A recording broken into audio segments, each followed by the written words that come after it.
Science, islam, quel rapport entre eux?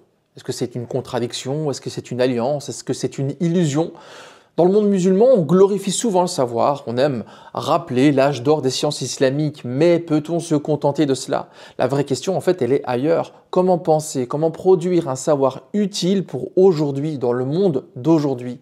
C'est ce que Malek Ben Nabi a exploré avec force dans sa carrière. Il ne s'est pas contenté de déplorer le retard des musulmans en sciences, il a posé les vraies questions. Pourquoi certaines connaissances élèvent une civilisation, tandis que d'autres la paralysent? Pourquoi la science, au lieu de libérer, peut parfois asservir? Et puis surtout, comment réconcilier la connaissance et la finalité éthique de l'islam? C'est tout l'objet du livre L'Islam et le savoir, où Mohammed Dihat synthétise la pensée visionnaire de Ben Nabi.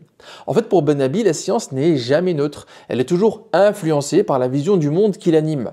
Par exemple, l'Occident moderne a produit une science dominatrice qui est quand même façonnée par une vision matérialiste. L'islam, quant à lui, propose une autre approche, une connaissance éthique, critique, pratique, au service de l'humain et non de sa destruction.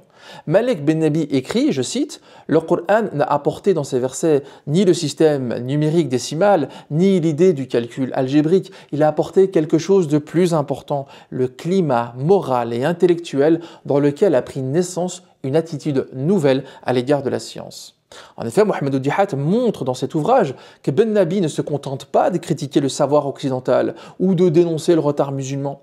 Non, il propose de repartir des bases pour établir une refonte du savoir musulman, une vision où la science ne se coupe ni de l'éthique ni de la finalité. Donc si vous voulez comprendre pourquoi la crise du savoir est avant tout une crise de civilisation et comment en sortir, alors ce livre risque de vous intéresser. Et si vous voulez aller plus loin pour étudier les interactions passionnantes entre islam et savoir, alors vous risquez d'être également intéressé par les cours en ligne qu'Islam Actuel proposera bientôt sur ce livre. Restez donc connectés, Inch'Allah. Wassalamu alaikum wa rahmatullah.